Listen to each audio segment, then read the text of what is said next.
Rutu tí orúkọ rẹ̀ túmọ̀ sí ọ̀rẹ́.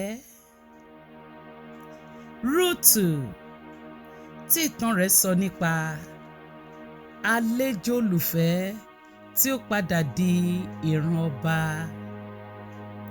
Rutu jẹ́ ọmọbìnrin ará Moabu, ará ilẹ̀ òkèèrè, ṣùgbọ́n ó jẹ́ onífẹ̀ẹ́ àti olódodo.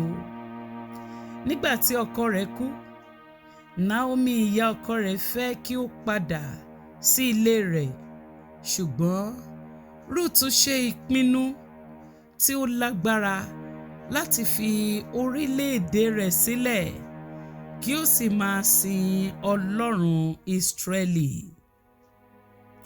Ọ̀rọ̀ Rutu di ìtàn àgbáyé. Ó wí fún Naomi pé, níbi tí ìwọ bá lọ ni èmi ó lọ. Àwọn ènìyàn rẹ ni yóò máa ṣe ènìyàn mi. Ọlọ́run rẹ ni yóò máa ṣe Ọlọ́run mi. Ó tọ̀ Naomi lẹ́yìn lọ sí Bethlehem, láì mọ ohun tí ọjọ́ iwájú yóò jẹ́. Ṣùgbọ́n pẹ̀lú ìfẹ́ àti ìgbàgbọ́ ni ó tẹ̀lé láti lè fi oúnjẹ fún Naomi. Rutu tẹ̀lé àwọn ọmọbìnrin Bethlehem láti máa sa ọkà tí ó bá ṣẹ́kù sílẹ̀ lóko àwọn àgbẹ̀. Níbẹ̀ ni ó pàdé Bóásì, ọkùnrin aláàánú àti ọlọ́rọ̀.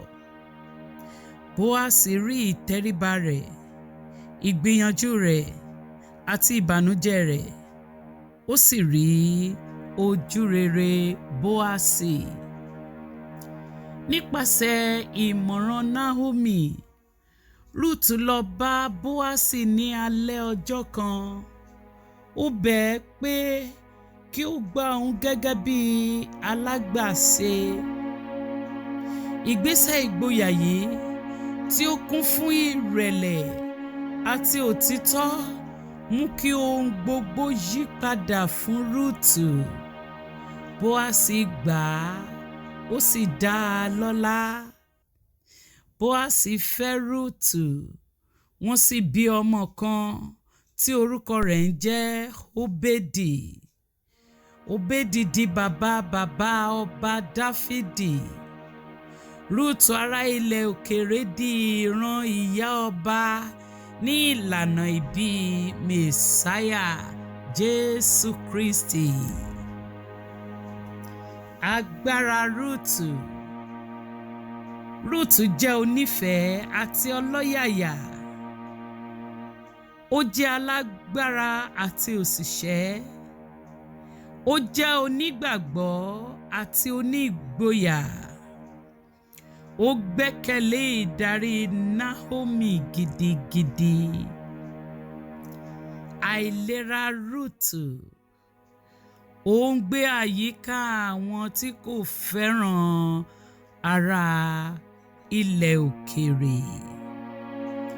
Ẹ̀kọ́ tí ó kọ́ wa: ìgbàgbọ́ àti ìfẹ́ lè ṣí ilẹ̀kùn ìmúṣẹ ìran tàbí àyànmọ́ wa.